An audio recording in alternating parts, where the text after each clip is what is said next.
Halo guys, kali ini saya akan masak labu kuning. Masak apa? Nonton ya video ini hingga selesai.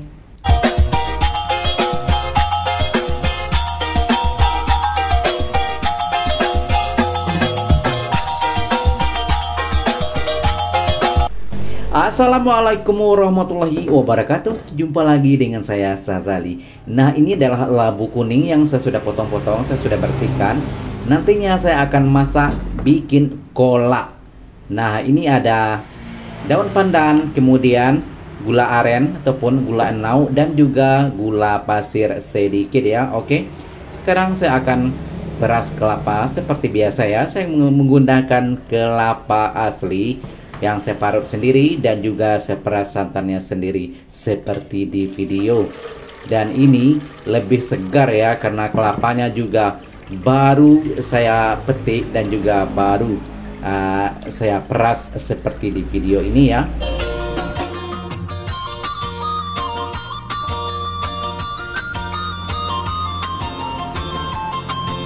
Oke guys, kelapa santannya sudah saya peras, saya sudah hidupkan api kompor ya, dan kita tunggu sebentar sehingga cukup mendidih ya. Nantinya saya akan masukkan bahan utama kita. Tapi sebelumnya ya, seperti kita masak gulai juga, jangan lupa dikacau terus ya, jangan biarkan sampai mengumpal. Oke. Sekarang saya sudah masukkan labu kuning. Labu kuning ini ya, yang saya gunakan adalah labu kuning yang sudah tua ataupun yang sudah masak ya. Oke, saya juga masukkan 1 butir. Ini adalah gula enau, ada juga yang bilang gula merah ataupun gula aren. Terserah daerah masing-masing ya namanya. Juga saya masukkan daun pandan yang saya simpul. Ini adalah 3 helai daun pandan.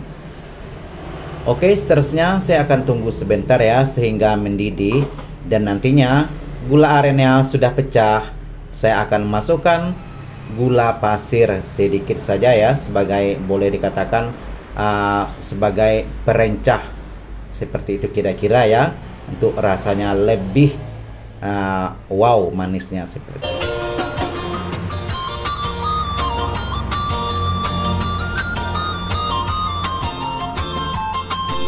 Oke guys, seperti di awal video ya, labu kuning yang saya gunakan adalah labu yang sudah masak. Dan labu ini ya biasanya memang sangat sesuai kalau kita masak kolak seperti ini.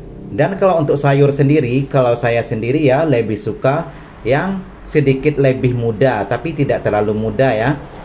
Dan itu mungkin lebih manis rasanya ya kalau kita sayur, untuk sayur. Dan kalau untuk kolak seperti ini memang sangat sesuai yang lebih tua ataupun yang sudah matang di pohonnya, yang warna kulitnya sudah kuning ya, kehitam-hitaman itu, kegelap-gelapan warnanya, itu adalah sangat sesuai kalau kita masak kolak seperti ini.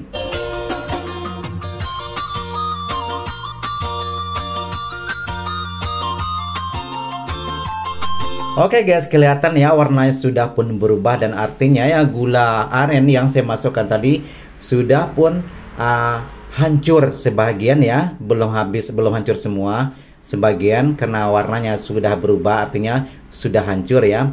Jadi sudah menyatu dengan santan dan warnanya juga sudah berubah kecoklatan. Oke, dan saya akan tunggu sebentar ya. Nantinya saya akan masukkan gula pasir sedikit dan juga secubit garam. Dan ini ya juga boleh divariasikan dengan ubi jalar ataupun juga dengan kacang hijau, atau ya seperti itu lebih kurang ya, kacang hijau boleh juga dicampurkan ya. Tapi kalau untuk masak kacang hijau, terlebih dulu kacangnya direndam terlebih dulu ya, ataupun direbus terlebih dulu, karena proses kacang hijau lebih lama ya dibandingkan dengan labu kuning ataupun ubi jalar. Oke.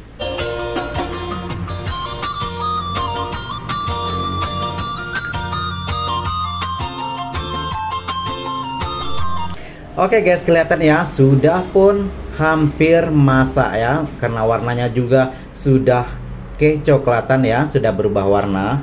Oke, dan sekarang ya saya akan masukkan sedikit gula pasir dan juga secubit garam.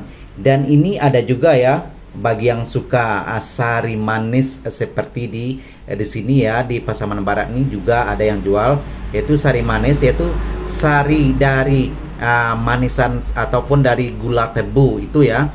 Nah, itu juga boleh dimasukkan ya, ikut selera masing-masing. Tapi kalau saya sendiri orangnya adalah tidak neko-neko, saya hanya menggunakan biasanya gula pasir yang biasa digunakan ya. Oke, saya akan masukkan sedikit gula pasir dan juga secubit garam. Dan ini ya, jangan kalau kita masak seperti labu kuning ini ya, kita masak cola ataupun masak gula ya, jangan terlalu lama ya, karena kalau kita masak terlalu lama ini boleh mengakibatkan teksturnya hancur, dan tentu saja ya masakan kita juga tidak enak karena teksturnya sudah pun berubah ya. Jadi tidak menunggu terlalu lama ya, jangan biarkan terlalu lama masaknya, kita tunggu sebentar saja. Oke, sekarang saya sudah masukkan gula pasir sedikit, kira-kira 1 sendok makan ya, sedikit saja. Dan seterusnya juga secubit garam, dan setelah itu ya kita tunggu sebentar. Kira-kira sudah pun menyatu semua bahan-bahan yang saya masukkan tadi, kita akan matikan api kompor, dan artinya masakan sudah pun cukup matang. Oke, kita aduk sebentar, kita tunggu sebentar. Kira-kira semua bahan-bahan yang saya masukkan tadi sudah menyatu, kita matikan api kompor.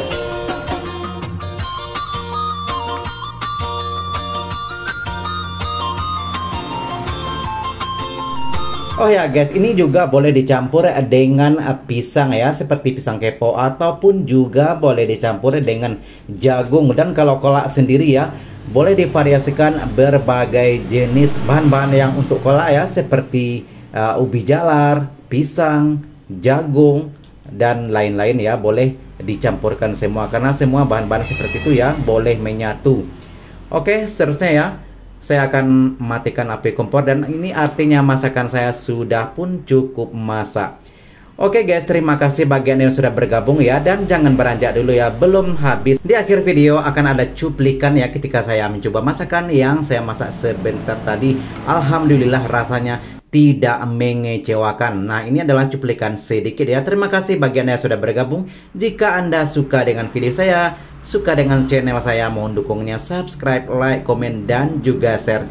Dan jumpa lagi ya di video-video seterusnya. Jika ada komen yang membangun, boleh komen di bawah ya, insya Allah saya akan respon. Sekali lagi terima kasih. Jumpa lagi di video-video seterusnya. Assalamualaikum warahmatullahi wabarakatuh.